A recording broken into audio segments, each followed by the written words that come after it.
حروف مدہ کے بعد مشدد لیٹر ہو تو ہم اس مد کو 5 سے 6 سیکنڈ تک کھینچ کر پڑھیں گے۔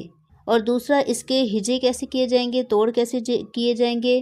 پہلے ہم سارے ان لیٹرز کو بولیں گے جن کو ملانا ہے، اور پھر ریورس میں جائیں گے ان کی حرکات کو پڑھتے ہوئے، جیسے رود، الف، لام، اس کے بعد واپس جائیں گے مد، زبر۔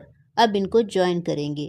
رود کے مخرج پر خاص خیال رکھیں، رود، الف، لام، مد، زبر، رول،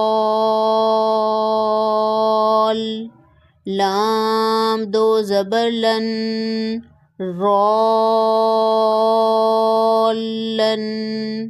اب اس میں غلطی یہ کی جاتی ہے کہ اس کو غالن پڑھا جاتا ہے، غالن، یعنی بیچ میں جو جوائننگ وائس ہے اس کو اگنور کر دیا جاتا ہے، اس کو چھوڑ دیا جاتا ہے، تو اس کا خاص خیال رکھنا ہے۔